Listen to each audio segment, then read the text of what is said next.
Book Club. Hey everyone, Dan here from One Man Book Club. Oh gosh, it feels like it's been forever since I made a video for you. I think it's been a couple weeks. I apologize, but I'm still here, still reading. It's just May, man, this is busy. 6 kids.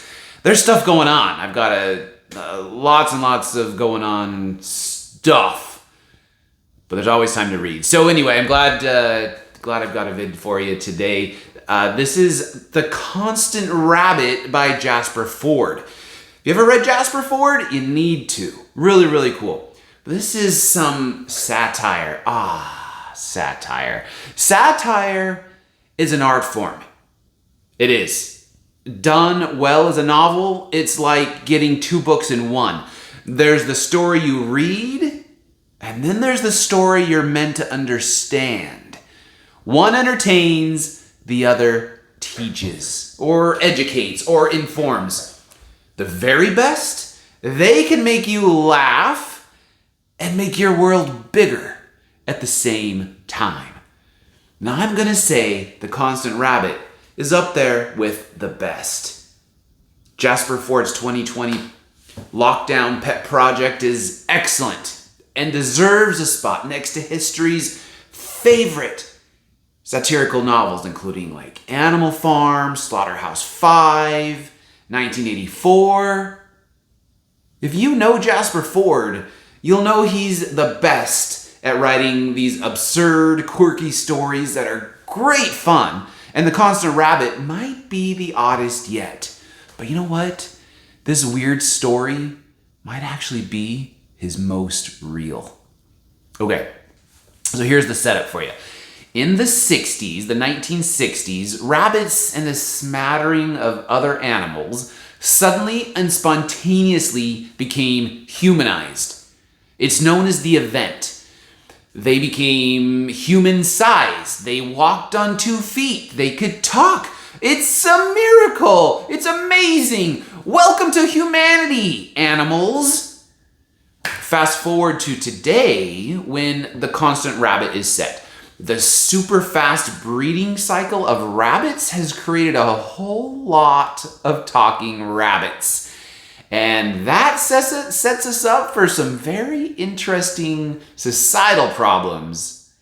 Us amazing, wonderful humans have to deal with.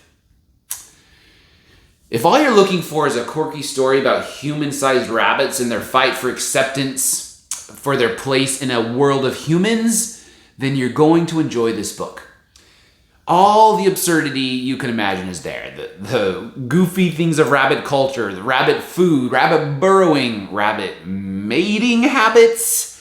Yeah, it's all present, it's all there, it's all fodder for some really, really good laughs. Jasper Fforde just basically writes absurdity and then expects the reader to go along with it, and it works so wonderfully. It's so much fun to read these odd, quirky stories that he writes. But if you look for more, that's there too. Pay attention to that moment when you're laughing at a funny joke about how humans treat rabbits, because it really is absurd. And then you realize it's not really a joke about rabbits at all. And suddenly it's not so funny anymore. Instead, it's a sobering reminder that maybe we humans aren't quite as open and accepting as we like to congratulate ourselves for being.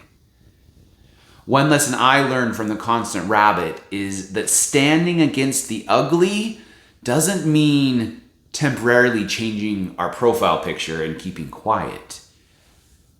Actual action is required. Here's a quote from The Constant Rabbit that I appreciated. "I could have done more earlier and of my own free will, but I didn't." "You did something," said Connie. "Incremental change comes from incremental action." Is incremental enough? It's the most people can do. We're not all revolutionaries, but enough people challenging the problem can make a difference. Isn't that really cool? Guys, a book that entertains me is a winner. I appreciate a book that makes me think. A book that does both? Now that is a true treasure. There are a few swears in Constant Rabbit, and there's lots of goofy jokes about rabbit mating habits. There's no significant violence, so I'll say this book is best for 16 and up. And I'd love to see this book added to a high school AP Lit class. I think it would be a great addition to high school curriculum. Anyway, I think you're going to enjoy The Constant Rabbit by Jasper Fforde. I hope you'll give it a try. Happy reading, everyone.